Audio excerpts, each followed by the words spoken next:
Estamos en Ciudad Abierta, un espacio en el que la diversidad en todos los ámbitos está presente. Para iniciar con estas charlas, conozcamos más sobre las asociaciones civiles y su impulso para el desarrollo de las juventudes. Para ello ya se encuentra Xochitl Daniela Mejía Pacheco, presidenta del Consejo Ciudadano de Seguimiento de Políticas Públicas en materia de juventud, el CONCEP. Ella es Premio de la Juventud de la Ciudad de México 2016 por la promoción y defensa de los derechos humanos y ha dirigido la coordinación de proyectos de educación no formal en los que se promueve a través del arte, el deporte y el desarrollo, lo de habilidades para la vida de niños y adolescentes en riesgo de calle. De igual manera, ha asesorado otros grupos y proyectos enfocados a estos mismos grupos de la población en la Ciudad de México. Vamos con ella, ya está con René Sáenz. Muchísimas gracias, Yasmín, por esta presentación. Pues aquí en Ciudad Abierta estamos de manteles largos porque está con nosotros Xochitl. Bienvenida, Xochitl. Muchas gracias por la invitación, René. Gracias. Qué gusto tenerte aquí. Y ustedes no lo saben, pero es amiga ya de tiempo atrás, entonces todavía es más gusto tenerte aquí, Xochitl. Gracias. Oye, pues quiero que nos empieces a platicar un poco. Ya teníamos algunas dudas básicas desde que empezábamos el programa. A lo mejor convendría que nos empezaras a explicar quiénes son las y los jóvenes y en qué situación se encuentran en este momento los jóvenes en nuestro país. Perfecto. Pues yo creo que tendremos que empezar pensando en cómo nos vamos, ¿no? Cómo nos vamos y a qué tenemos que aspirar en política de juventudes a nivel federal. Quisiera enfocarme a la federal porque eso le compete al Consejo Nacional de Jóvenes.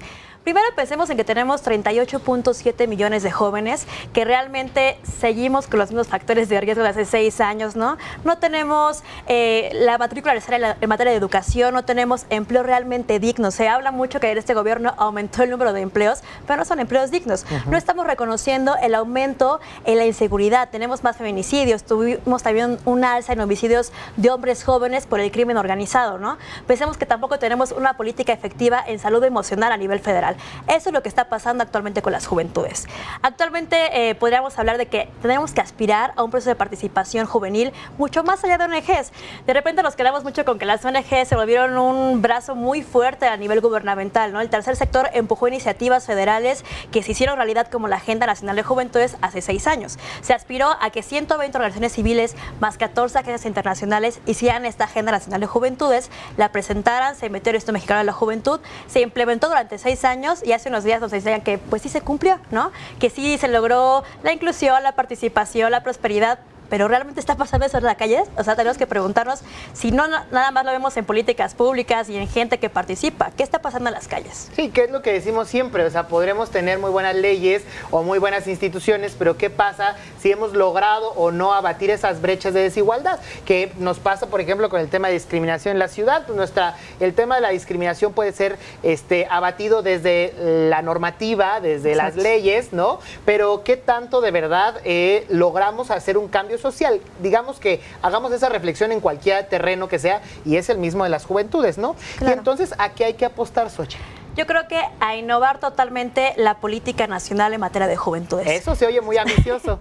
Pensemos cuáles serán como los pasos. Para empezar, ahora que tenemos esta oportunidad de transición, ¿no? De innovar, de no dejar pasar esta oportunidad y enfocarnos a que las y los jóvenes sean partícipes del diseño de la política de juventud. Eso es algo que nos ha fallado. Tenemos una encuesta nacional de juventud 2015, por ejemplo, un índice de participación juvenil que no atiende a todas las juventudes, por ejemplo, las y los jóvenes del campo, las y los jóvenes indígenas, la población LGBTI, ¿no? O sea, tenemos un rezago realmente en la participación juvenil. Tendremos que pensar primero, hagamos procesos participativos en donde consultemos qué necesitan las y los jóvenes, pero no solo qué necesitamos, sino también qué ya estamos haciendo. Tenemos a colectivos juveniles culturales, tenemos a mujeres jóvenes incidiendo en la agenda feminista, tenemos a mucha gente que ya está trabajando pero que no es tomada en cuenta para diseñar la política nacional. Esa es la primera base. La otra es que tenemos cambio de gobierno en varios estados. Pensemos en un perfil realmente formado en materia de juventudes para asumir instancias de juventud. No solamente aquí en la ciudad, a nivel federal, hace 6 años tardaron más de 4 meses en poner a una persona asignada al Instituto Mexicano de la Juventud. Pensemos en ponerlo a tiempo y que realmente conozca las juventudes del país. No, pues creo que sí es un reto. 38.7 millones de jóvenes. A nivel federal, hasta el momento. Esa es, digamos, como la cifra que tenemos. El reto es mayúsculo. O sea, estamos hablando que de una cuarta parte de la población en nuestro país. Ahora, eso lo tenemos gracias a la Ley Orgánica del Instituto Mexicano de la Juventud. Aquí viene otra cuestión. Esta edad de 12 a 29 viene en INJUVE, pero no tenemos una ley nacional, no tenemos una ley general de juventud que nos permita ser sujetos de derechos. No tenemos la ratificación de la Convención Iberoamericana de los Derechos de las Jóvenes. ¿Por qué es importante esto? Porque México como país se comprometió a que teníamos que asumir esta postura de derechos, no ser solamente este grupo vulnerable, ahora ya le cambiamos a grupos de atención prioritaria, ¿no? No es seguir innovando como en la postura que tenemos, sino que realmente ejerzamos lo que nos merecemos, nuestros derechos. Claro, porque, o sea, hay una brecha y la brecha está en esto que hay jóvenes que siguen dejando de estudiar por la necesidad de ir a trabajar. Hay jóvenes que siguen siendo discriminados por su apariencia. Esto de los jóvenes que son cooptados por el crimen organizado y que tienen que dejar sus espacios familiares, educativos, yo creo que el compromiso pues debería estar ahí, en ese lugar recóndito donde hay que atender a las juventudes que no están comiendo, que tienen que trabajar para mantener una familia y abatir esto, embarazo adolescente, este tipo de problemáticas, Xochitl. Me parece que esto es fundamental para la gran estrategia nacional a la que se apuntala en los próximos 6 años. Se habla mucho de que le apostemos a la educación y al empleo, pero ¿dónde queda la seguridad, la salud integral, la participación juvenil y sobre todo la inclusión de las juventudes, ¿no? Pasamos del término juventud a juventudes, pero realmente no estamos viendo todas las visiones. El tema intercultural que se mencionaba, ¿no? No atendemos a los pueblos originarios, ¿no? Por ejemplo, a las jóvenes afromexicanas, que también son un factor súper importante en la política federal. No estamos viendo como toda esta diversidad que existe actualmente en nuestro país. O sea, a ver, y yo quiero subrayarlo porque creo que, como dices, sería poco útil desaprovechar el momento. Tenemos 2 deudas. Una es ratificar el convenio. La Convención Iberoamericana de Derechos de los Jóvenes. O sea, este es un pendiente legislativo. Senado. Va para el Senado y ahí tendrán que aprobarlo. Y la ley general, o sea, este país no tiene una ley general de juventudes. No, lo más cercano es la ley del Instituto Mexicano de la Juventud. Y ley del Instituto Mexicano de la Juventud. Que de ahí, por ejemplo, se desprende el mecanismo de participación que es el Consejo Nacional de Jóvenes. Ese no puede desaparecer sin importar lo que pase en el país porque está en una ley. Claro, o sea, aunque se reforme, habrá que incluir este tipo de sistemas en el marco normativo de una ley general que... O sea, ¿cómo es que nuestros jóvenes no tienen una ley general? Voluntad política, realmente es voluntad política. Tuvimos más de 9 iniciativas, en específico creo que la mejor era una que venía de una organización civiles que se sentaron a construir una en donde se intentaba hacer un tema de inclusión, pero también tenemos una iniciativa del Instituto Mexicano de la Juventud. O sea, más bien sería como ponernos de acuerdo de cuál iniciativa va a pasar para ya dejar esta deuda nacional con los jóvenes. Bueno, pues ahí está. Oye, y yo conocí, no de fondo, pero me gustaría que nos platicaras, ¿qué es esto de la agenda joven que han planteado? ¿Qué ejes trae y qué es lo que buscan con esto? Yo creo que lo que nos faltaba mucho en participación juvenil era la articulación de esfuerzos. Okay. Hace 6 años se reúnen estas ONGs, hace la Agenda Nacional de Juventudes, pero después ya no se le da seguimiento.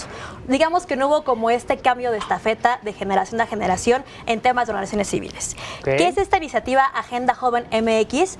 Un esfuerzo de ONGs compuestas generalmente por jóvenes para que trabajemos una agenda nacional de juventudes. ¿Qué queremos saber? ¿Qué está pasando en temas de participación, salud integral, seguridad y educación y empleo? Queremos entregarle estas iniciativas al equipo de transición para que lo metan en el Programa Nacional de Juventud.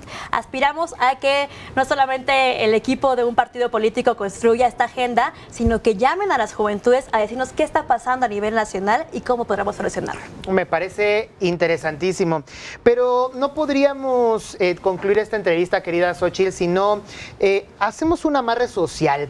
¿Qué pasa con la discriminación? ¿Qué pasa en las calles? Yo platicaba el caso del Mijis, ¿no? Que es un claro ejemplo de cómo estigmatizamos y colocamos prejuicios en personas, ¿no? ¿Qué pasa socialmente? ¿Dónde nos falta? Esto ya mandamos el mensaje político necesario, pero ¿qué pasa en las calles, con las familias, con los maestros, con la sociedad, que siguen pasando fenómenos como este que platicamos?